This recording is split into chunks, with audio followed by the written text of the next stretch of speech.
बच्चों अस्सलाम वालेकुम। लेक्चर स्टार्ट करने से पहले कुछ सवाल हैं। जब हम फायरिंग करते हैं तो क्या हमारे पास कोई ऐसा फार्मूला है जिससे हम बुलेट की वेलोसिटी या गन की वेलोसिटी फाइंड कर सकें फायरिंग के बाद? Law of conservation of momentum क्या होता है और इसके लगाने की क्या शर्त है, ये कब अप्लाई हो सकता है? तो बच्चों इन सारे सवालों के जवाब आपको इस वीडियो लेक्चर में मिलेंगे। मेरा नाम है दानियाल उमर और आप समझने जा रहे हैं law of conservation of linear momentum. तो बच्चों इस टॉपिक को समझने से पहले, जो कि एक बहुत इंपॉर्टेंट लॉन्ग क्वेश्चन है, कई दफ़ा एग्जाम में आ चुका है, आपको ये पता होना चाहिए कि मोमेंटम का फार्मूला क्या होता है। P = mv। और ये भी पता होना चाहिए जब किसी ऑब्जेक्ट के ऊपर फोर्स लगती है तो वो किसके इक्वल होती है? Time rate of change of momentum, जो हम इसके इंट्रोडक्शन में पढ़ चुके हैं पिछले वीडियो लेक्चर में। तो बच्चों इन दो बातों को आपने याद रखना है। एक क्या, मैस इनटू वेलोसिटी क्या देती है? मोमेंटम। और टाइम के साथ जब मोमेंटम चेंज होता है तो वो किसके इक्वल होता है? अप्लाइड फोर्स के। अब बच्चों हम देखते हैं law of conservation of momentum क्या कहता है, इसका क्या मतलब होता है। लेट्स सपोज हमारे पास दो ऑब्जेक्ट हैं जो कि स्ट्रेट लाइन के ऊपर सेम डायरेक्शन में मूव कर रहे हैं। इसकी वेलोसिटी राइट साइड पे बच्चों कितनी है? v1। और इसकी वेलोसिटी राइट साइड पे कितनी है? समझो v2। अब ये इंटरेक्टिंग हार्ड बॉल है, थोड़ी देर बाद ये आपस में टकरा जाएंगे। जब ये टकराएंगे तो क्या होगा? न्यूटन थर्ड लॉ अप्लाई होगा। m1 m2 पर फोर्स लगाएगा राइट साइड पे, उसका नाम हम रख देते हैं F। बदले में m2 उतनी फोर्स m1 पर लगाएगा लेफ्ट साइड पे, उसका नाम रख देते हैं F'। फोर्सेस लगने के बाद इनकी वेलोसिटी चेंज हो जाएंगी। m1 की वेलोसिटी पहले क्या थी? v1 और चेंज होकर बन जाएगी v1'। m2 की वेलोसिटी पहले क्या थी? v2 और चेंज होकर बन जाएगी v2'। और ये उसी डायरेक्शन में दोबारा अपनी मोशन को कंटिन्यू कर देंगे। इन हम ये केस ले रहे हैं जिसमें ऑब्जेक्ट की टकराने से पहले और टकराने के बाद डायरेक्शन चेंज ना हो। तो बच्चों law of conservation of momentum क्या कहता है? आप इसे law of conservation of momentum को या लीनियर मोमेंटम को, ये एक ही बात है क्योंकि स्ट्रेट लाइन मोशन को हम डिस्कस करें। तो बच्चों law of conservation of momentum ये कहता है टकराने से पहले इसका मोमेंटम, इसका मास, इसकी वेलोसिटी का प्रोडक्ट। टकराने से पहले इसका मोमेंटम, इसका मास, इसकी वेलोसिटी का प्रोडक्ट, और टोटल करेंगे तो हमें ये क्या मिल जाएगा? टकराने से पहले दोनों का मोमेंटम। ये बच्चों इक्वल होता है टकराने के बाद दोनों का मोमेंटम। इसका मोमेंटम टकराने के बाद क्या हो जाएगा? इसका मास और इसकी फाइनल वेलोसिटी v1'। इसका फाइनल मोमेंटम क्या हो जाएगा? इसका मास, इसकी फाइनल वेलोसिटी v2'। और ये हो जाएगा इनका टोटल मोमेंटम। बच्चों ये है law of conservation of linear momentum. वो ये कह रहे हैं कि दो ऑब्जेक्ट का टकराने से पहले और टकराने के बाद का टोटल मोमेंटम क्या रहता है? Constant, conserve, same. अब ये आया कैसे है, ये इक्वेशन कैसे बनी, उसको हम समझेंगे। उसके बाद देखेंगे गन एंड बुलेट सिस्टम। लेकिन बच्चों एक इंपॉर्टेंट शॉर्ट क्वेश्चन याद रखिएगा, law of conservation of linear momentum सिर्फ उस सिस्टम पे अप्लाई होता है जिस सिस्टम का नाम क्या होता है? Isolated system. कोई आपसे पूछे किन शराइत पर हम ये कंजर्वेशन का कानून लगा सकते हैं, तो आप क्या नाम देंगे उसको? Isolated system. अगर होगा तो फिर ये लॉ अप्लाई होगा, वरना नहीं। अब बच्चों क्या है आइसोलेटेड सिस्टम? दो या दो से ज़्यादा ऑब्जेक्ट का एक ऐसा सिस्टम जिस पर बाहर से कोई एक्सटर्नल फोर्स एक्ट ना करे, उसको हम क्या नाम देते हैं? Isolated system. आपको याद होगा बड़े भयानक दिन थे कोरोना के। जब किसी को कोरोना होता तो हम कहते थे इसको आइसोलेशन में डाल दो, इसको आइसोलेट कर दो, इसका बाहर वालों से राब्ता जो है, ताल्लुक जो है वो ख़त्म कर दो। इसी तरह करके आइसोलेटेड सिस्टम क्या होता है? एक ऐसा सिस्टम जिस पर बाहर से कोई फोर्स एक्ट ना करे। बेशक अंदर जो ऑब्जेक्ट है वो एक दूसरे की तबाही मचा दें, फनाई कर दें, उसकी खैर, लेकिन बाहर से अगर उन पर कोई फोर्स नहीं लग रही तो हम इस सिस्टम का नाम क्या रखते हैं? Isolated system. तो बच्चों for an isolated system total linear momentum of system remains constant. तो बच्चों तीन डेफिनेशन मैं दिखा रहा हूँ, उसके बाद इसकी डेरिवेशन की तरफ जाएंगे। पहली डेफिनेशन बच्चों क्या है? पहली डेफिनेशन ये है, total linear momentum of an isolated system remains constant। Mean आप देखते हैं एक आइसोलेटेड सिस्टम का टोटल मोमेंटम कितने हैं 10 न्यूटन सेकंड। तो सालों बाद, हज़ारों सालों बाद भी कितना रहेगा 10 न्यूटन सेकंड। लेकिन शर्त है उस सिस्टम पे बाहर से कोई फोर्स ना लगे। ये इसका मतलब है। एक डेफिनेशन ये बच्चों। दूसरी, टोटल, पहले सुन लें फिर हम इसकी डेरिवेशन की तरफ जाएंगे जो कि काफ़ी आसान है। Total change in linear momentum of an isolated system is zero. Change का नाम लिखेंगे तो बच्चों एंड पे क्या आएगा, ज़ीरो। कैसे? अगर टकराने से पहले दोनों का टोटल मोमेंटम था लेट सपोज 8 न्यूटन सेकंड, टकराने के बाद भी कितना रहेगा 8 न्यूटन सेकंड, तो दोनों में चेंज कितना आया, दोनों को माइनस करो, आंसर क्या आएगा, zero. Mean total change in linear momentum isolated system का हमेशा क्या होता है, ज़ीरो। तो बच्चों ये एक डेफिनेशन, ये दूसरी डेफिनेशन। अब हम करने जा रहे हैं तीसरी डेफिनेशन। बच्चों थकना नहीं है, साथ में चीज़ों को नोट कीजिएगा। जब आप इसको बुक से पढ़ेंगे तो फ़ौरन आपको तैयार हो जाएगा। अच्छा, तीसरी डेफिनेशन क्या है बच्चों? टोटल लीनियर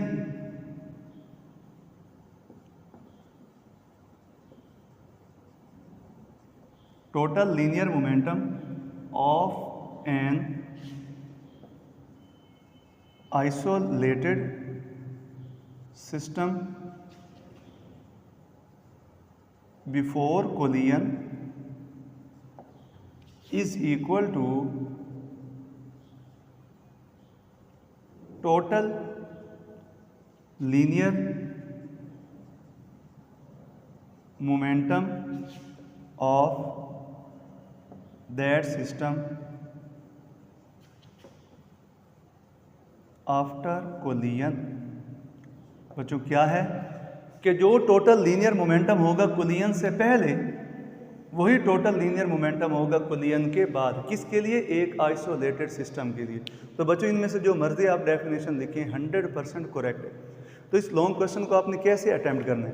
बच्चों सबसे पहले तो आपने law of conservation of momentum की डेफिनेशन लिखनी है, फिर आपने बताना है कि आइसोलेटेड सिस्टम क्या होता है। अगर एक कंटेनर के अंदर, किसी सिलेंडर के अंदर गैस के मॉलिक्यूल हम भर दें, वो गैस के मॉलिक्यूल आपस में तो एक दूसरे के ऊपर फोर्स लगाते हैं। अगर बाहर से कोई फोर्स नहीं लग रही तो ये जो गैस के मॉलिक्यूल हैं ये मिलकर क्या सिस्टम बनाएंगे, आइसोलेटेड सिस्टम। तो चाहें तो आप बच्चों साथ में एग्जांपल भी इसकी लिख लीजिएगा। बच्चों तीसरे नंबर पे हमने याद रखनी है डायग्राम, इसका भी 1 नंबर होगा। ये डायग्राम आपने तीनों बना देनी है। ये इजाफी चीज़ें थी समझाने की। मैसेज हैं, वेलोसिटीज़ हैं, फिर उनके ऊपर फोर्स लगती है और मैसेज की वेलोसिटी बाद में क्या हो जाती है, चेंज। तो ये बच्चों आपने डायग्राम बनानी है राइट साइड पे। फिर हम थोड़ी सी थ्योरी ऐड करेंगे। तीसरे नंबर पे क्या होगा बच्चों, डायग्राम, और साथ में हम उसी के रिलेटेड क्या लिखेंगे, थ्योरी। उसके बाद बच्चों हम ये वाला फार्मूला लगाएंगे, F is equal to change in momentum divided by time, और हमारा लॉन्ग क्वेश्चन हो जाएगा मुकम्मल। अब इन स्टेप को बच्चों आप लोगों ने याद रखना है। आइए चलते हैं, ये फार्मूला देखते हैं कैसे डिराइव हुआ है।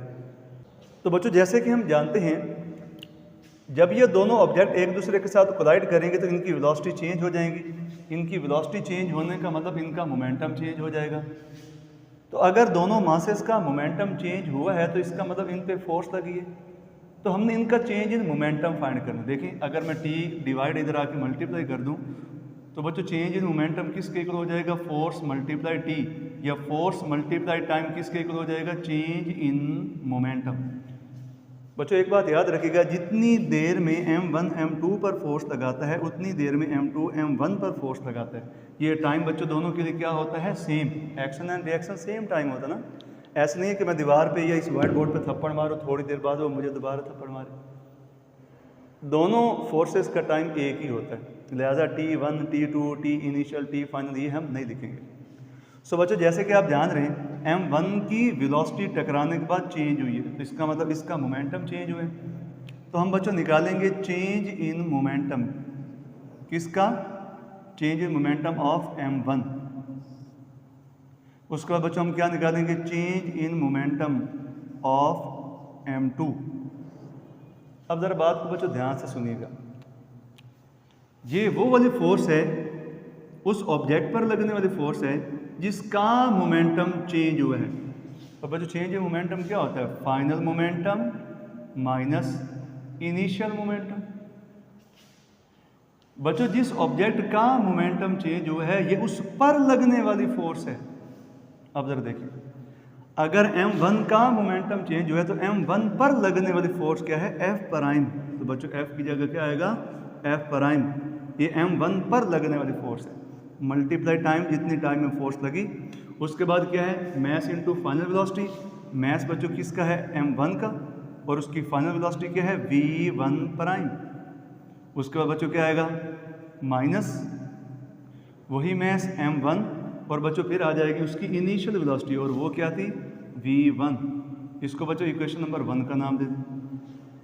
चूँकि m1 की वेलोसिटी चेंज हुई है तो उसका मोमेंटम भी चेंज हुआ है, और वो इस फार्मूले से हमने फाइंड कर लिया। क्या m2 की वेलोसिटी भी चेंज हुई है? जी हुई है। पहले v2 थी और बाद में क्या होगी? v2 prime. लिहाजा m2 का भी मोमेंटम चेंज हुआ है उसी फार्मूले से। अगर m2 का मोमेंटम चेंज हुआ है तो m2 पर लगने वाली फोर्स बच्चों उसका नाम हमने क्या रखा था? F। आप इसका नाम F1, इसका नाम F2 भी रख सकते हैं, कोई मसला नहीं। उसके बाद बच्चों क्या आएगा? जितनी टाइम में दोनों ने एक दूसरे को फोर्स लगाई वो दोनों के लिए क्या होगा? सेम। फिर क्या आएगा? जिस ऑब्जेक्ट का मोमेंटम चेंज हो उसका मास। तो यहाँ पे किसका मोमेंटम चेंज हुआ? m2 का, तो उसका आ गया मास। फिर आएगी उसकी फाइनल वेलोसिटी जो कि क्या है? v2 prime. फिर आएगी उसकी इनिशियल वेलोसिटी, वो क्या है बच्चों? m2 v2। अब देखिए बच्चों ये हमारे पास क्या होगी? Equation number 2। ये हमने उस फार्मूले से दोनों बनाई। अब हम क्या करते हैं? इनको ऐड कर देते हैं। Adding equation 1 and 2। देखना बच्चों, मंजिल पर जाने तो कोई ना कोई रास्ता तो होना चाहिए, तो ये मंजिल पर जाने का रास्ता है।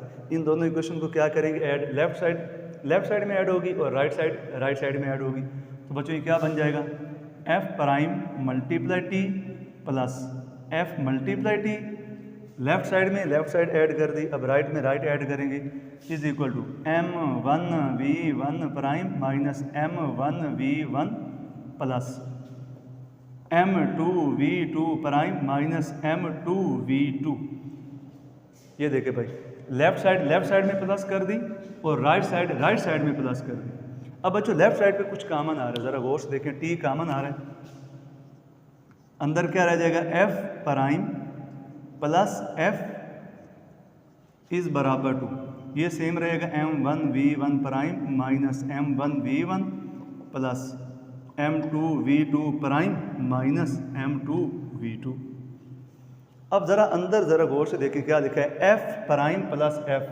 हम जानते हैं न्यूटन थर्ड लॉ के मुताबिक बच्चों, न्यूटन थर्ड लॉ वो क्या कहता है?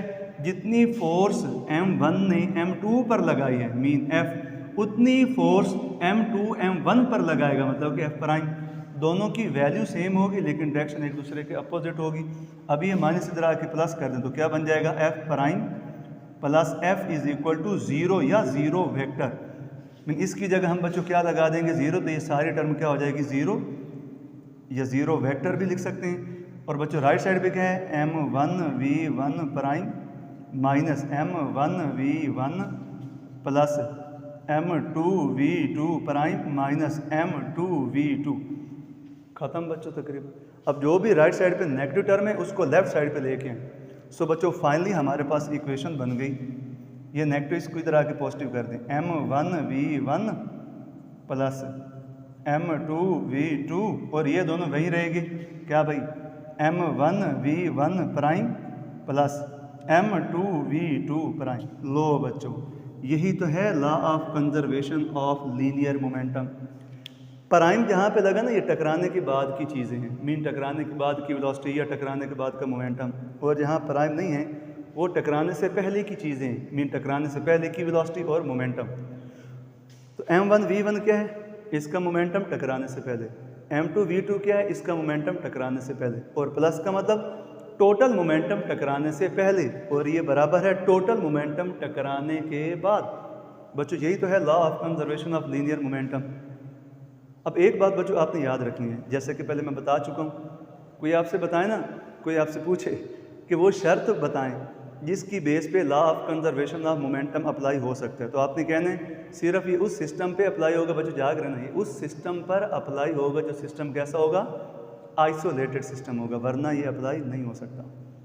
अब अगली बात बच्चों, आखिर पे लिखा हुआ है, ये आपने याद रखना है, अगर कोई एक ऐसा सिस्टम है जिसमें कई हज़ारों ऑब्जेक्ट्स हैं, अगर उनमें से एक ऑब्जेक्ट के ऊपर एक फोर्स राइट साइड पे लगती है ना, तो उन सारों ऑब्जेक्ट में से एक और भी होगा जिस पर उतनी फोर्स लेफ्ट साइड पे लगेगी, ताकि टोटल मोमेंटम क्या रहे, कांस्टेंट, टोटल मोमेंटम चेंज ना हो। बच्चों एक न्यूमेरिकल कर लेते हैं। लेट सपोज ये एक ऑब्जेक्ट है जिसका मैस है मीन m1 कितना है भाई, 3 किलोग्राम। ये राइट साइड पे मूव कर रहा है, कितनी वेलोसिटी के साथ, इसकी वेलोसिटी है 5 मीटर पर सेकंड। यहाँ पे बच्चों एक ऑब्जेक्ट है इससे छोटा मीन m2 और उसकी वैल्यू बच्चों कितनी है, 2 किलोग्राम, और ये रुका हुआ है मीन टकराने से पहले इसकी वेलोसिटी कितनी है, 0। ये आ रहा है, इससे टकराएगा, टकराने के बाद ये दोनों एक जैसे बन जाते हैं, मीन एक दूसरे के अंदर घुस जाते हैं और ये एक ही ऑब्जेक्ट बन जाता है।